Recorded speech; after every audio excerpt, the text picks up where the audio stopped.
What's going on, guys? This is Rob. If you guys enjoy my content, make sure you hit the subscribe button and make sure you hit that little bell so you never miss out on my sexy voice.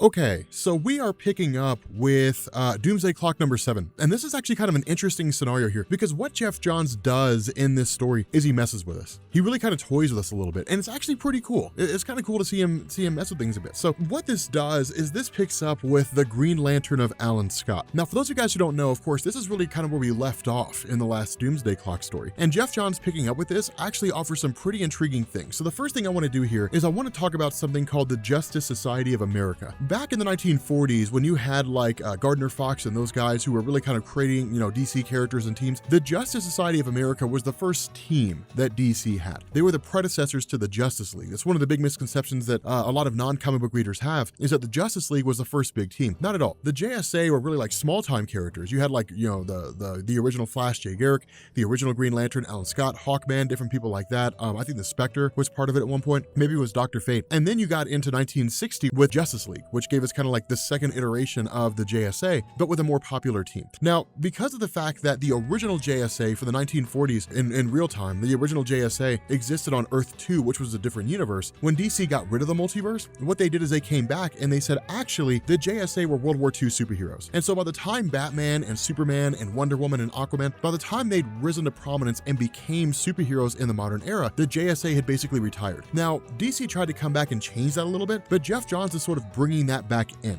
And what he's doing here is he really kind of does it by way of Dr. Manhattan talking to us, and it's kind of a big deal. With the original Green Lantern of Alan Scott, it wasn't actually a Green Lantern per se. I mean, it was insofar as it was a green meteor that crashed into Earth, and it was kind of a lamp that was turned into a lantern, but it wasn't until after, much later on in DC Comics, that they actually rolled Alan Scott over into, quote-unquote, the Green Lantern Corps. Originally, his Green Lantern ring was totally separate from all the other Green Lanterns that existed out there. And so with regards to this, he kind of, Geoff Johns kind of runs through the origin, which is pretty straightforward, but he says small things. Now, here's the funny thing about this, is that Dr. Manhattan says this in a way to where it doesn't happen in a linear fashion. And that's one thing to keep in mind, right? Like, he doesn't say, like, in 1940 this happened, and in 1950 this happened, and in 1960 that happened. He says, like, in 1940 this happened, and then in 1960 this happened, and then in 1950 that happened. Dr. Manhattan does not see time linearly. Dr. Manhattan sees everything all at once. He sees the whole span of time happening all at one time. The difference here is that he can't travel back and forth through time. He can only see it. And so because of this, it's really interesting here because one of the things he says is that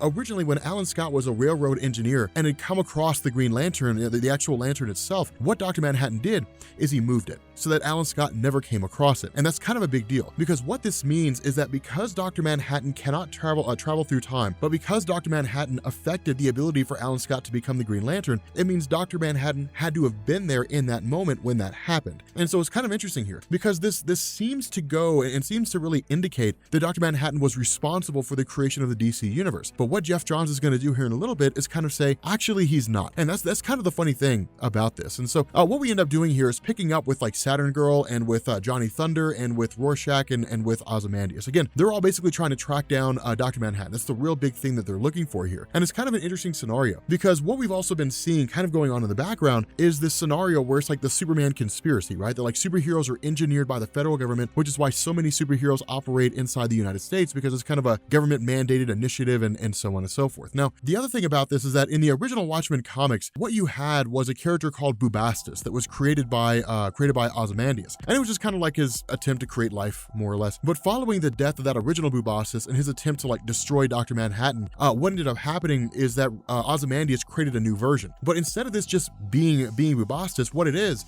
really like a homing beacon. It's a device that would allow him to essentially track down Dr. Manhattan. And so like a radar or like a radar that might beep louder and louder or at a faster frequency as an object gets closer to it, what this version of Bubastis does is it kind of lights up a little bit more. Now, the other part of this is it also picks up with a comedian, because remember, that also happened as well. And it's kind of cool to see Geoff Johns do this, where he brings in the comedian assaults like a large majority of the various villains out of Gotham, and then when like Rorschach and everybody flees, you kind of see what comedian was doing in the background by way of like the news or something along those lines. And so switching directly directly over to comedian himself, again, he's been taken by the Joker. And it's kind of cool to see this because at the outset, you would think the comedian would have a lot in common with the Joker, minus insanity, in the sense that the comedian is very Punisher-like in terms of how he functions, or I guess maybe the Punisher's more like the comedian in terms of how he functions. But the fact remains, the Joker's absolutely insane, and the comedian picks up on that insanity almost immediately. And it's just like, let me out of here. Let me out of here. Let me go back and do my thing. Comedian's desire, Eddie Blake's desire to just kind of get out of there is first and foremost. But he doesn't function like a crazy person here. And remember, that's the nature of the comedian. The comedian doesn't have the name because he's a spinoff of the Joker. He has the name because in his mind, like, he's not really a tried and true nihilist. He just kind of looks at the nature of humanity and says the only thing you can do is laugh about it. And so there are some similarities between himself and the Joker in that regard. He just lacks the kind of extreme insanity, narcissism, and borderline multiple personality disorder that the Joker has. And so it's kind of interesting. But in the middle of all this, they're suddenly met by the arrival of Batman, who's basically been tracking the comedian. Now, of course, this leads to Batman basically taking them out, only for Mime to basically fire off, one of his invisible guns and seemingly take Batman by surprise. Now, again, it doesn't really kill him, but it is kind of cool to see Batman facing off against, these characters, Mime and Marionette, characters that he's never seen before. But still, when they finally secure the Green Lantern of Alan Scott, what ends up happening is that Ozymandias basically begins to bring the two together. And it's one of these things where, like, they're all kind of like in a mad dash to the same location because the cat's leading them to a place, and then you have Ozymandias following the cat. And of course, what we end up finding out here is that where the Joker's going insane and Batman's facing them all, the cat has been leading Ozymandias to the comedian. And the reason why is because the cat picks up on these sort of residues, more or less, that are left by Dr. Manhattan. And so what Geoff Johns kind of does is, in a roundabout way, he indicates that in some form or fashion, Dr. Manhattan brought Eddie Blake back. That either he brought him back to life or something along those lines. We're not entirely sure. When you end up having, like, Ozymandias sort of bringing the cat and then bringing the lantern together and all those different things, what ends up happening is you suddenly have,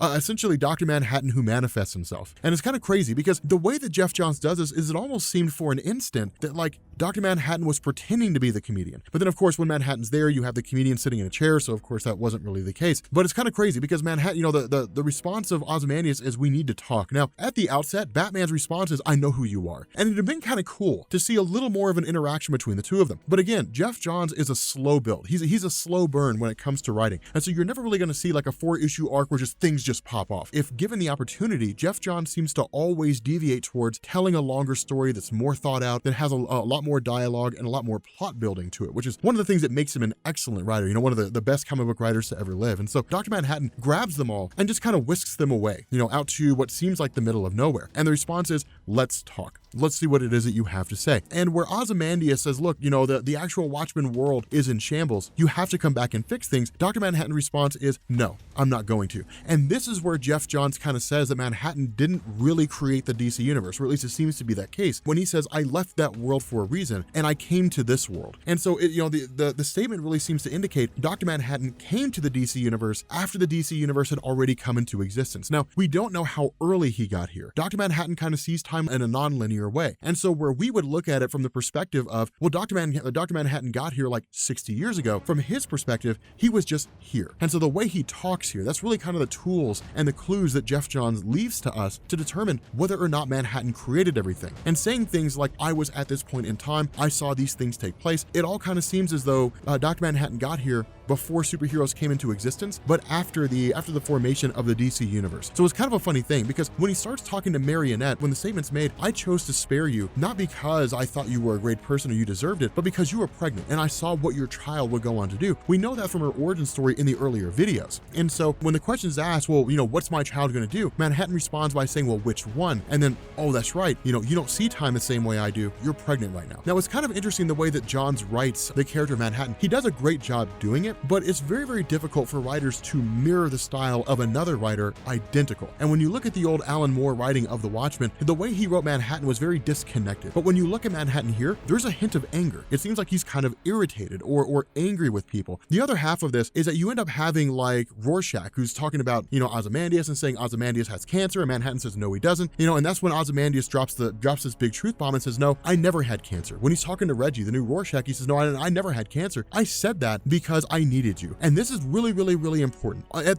the outset, it just kind of seems like, man, what a dick move. But this is insanely important, because what this means is that it means Ozymandias is just as manipulative as he ever was, that he saw the opportunity to use Reggie, to use Rorschach for his own ends, and took it. And so it means that, like, in reality, Ozymandias hasn't changed at all. He's the same person that we saw in the old Watchmen comics when he thought he was saving the world and set this monster loose in the city of New York, and he's still that same person. And Dr. Manhattan sees that and says, you're the same person you ever were. You know, you are coming here asking me to save a world that you couldn't save. Why would I do that? It's a laboring beast, gasping for breath. Let that world die. And so when you end up having Reggie kind of freaking out on Ozymandias, it's interesting, because what Ozymandias says is like, you live up to your namesake, that you are really a Rorschach painting. You are a reflection of what you wish to see. And what he says is, what you wanted to see was that your father and Rorschach were friends. What you wanted to see was that your father was championing Rorschach's cause, and that you were going to pick this up as well. The reality of the situation is that Rorschach destroyed everything your father stood for. He destroyed your father's desire to live a beautiful life. He left him as a fractured, broken man. You didn't see that because you didn't want to see that. And it's kind of a crazy scenario, because when you think about that, it's kind of mind-boggling that, like, Ozymandias makes these incredible observations, but then you have Manhattan, who sort of goes back to the old Into the Watchmen stories, you know, where he's like, you know, this time is like, a time is coming when I can't see past what happens next. I can't see the future beyond this particular point in time. And he doesn't really tell us right off the bat why that is. It's just, for some reason, he can't see what's coming later on down the line. And so it seems as though some bigger threat, either from Manhattan or that will work through Manhattan, kind of seems to be an indication here. And it's kind of crazy, you know, when he starts musing about these things that he's seen, how he perceives time, how all this stuff works, it really sort of hits home again. And so when you end up having, you know, him basically walking away and just saying, I'm done, and then just leaving and then sending everybody back, things just kind of go awry after that. People sort of regain their bearings, and then everything just pops off. You have Batman and Joker, who are dealing with Rorschach, beating the crap out of Ozymandias. You've got Mime and Marionette, who take their leave. You've got all kinds of crazy stuff happening here. And so the Joker, of course, being as insane as he ever was, when you end up getting out there to Johnny Thunder, when you end up getting out there to Saturn Girl, when Ozymandias shows back up, he's been beat to pieces. And so it's just like, what in the world's going on? But he starts hiding his thoughts from Saturn Girl, so she can't read his mind, just different things like that. And of course, he turns against her and says, I have a plan. I'm going to fix everything. When he throws out Johnny Thunder, when he throws out Saturn Girl, he's like, I'm going to fix everything. I'm going to solve the problem of everything. And it's kind of crazy, because following this, we pick back up again with Dr. Manhattan. And what he says is that this thing that happens in a 1 month period, basically it's the arrival of Superman. And for some reason, Superman is outrageously pissed. And of course, this comes by way of Reggie sending off information to Lois Lane. So that's how we end up getting Superman into the mix. But the idea is that Superman, for some reason, it's so astronomically pissed off that he shows up here. He basically goes to punch Dr. Manhattan, and then everything goes black. And what Manhattan can't figure out here, and this is what's so intriguing, what Manhattan cannot figure out here is if everything goes black because Superman destroys him with a single punch, or if everything goes black because he destroys Superman and everything else. And so Geoff Johns leaves it so ambiguous, because if I'm a betting man, I would bet all the money in my pockets to all the money in your pockets, which is zero for me. I don't know about you. Most likely what's going to happen is if Superman fought Dr. Manhattan, Superman probably wouldn't win. You're talking about a guy who can control the atomic structure of matter against a guy who can just punch really hard. And so when you have those things kind of thrown together, it's really kind of an obvious choice on who's going to win. But we don't know what state Superman will be in. We don't know if he'll have augmented powers. We don't know if Geoff Johns is going to amp him up to a higher level than we've ever seen him before. If it'll be one of those things where Geoff Johns has Superman pull out all the mental blocks, so he's running on 100% power, and it's just astronomically insane in terms of what he can do. We don't really know, but it's beautifully done. And it's an amazing way to leave it, because it's just so intriguing. But with that being said, guys, we're going to bring this video to an end. If you are new here to Comics Explained, make sure you guys hit the sub button to become part of the Rob Corps. If you guys enjoyed this video, make sure you drop a like, and yeah, I will catch you all later. Peace.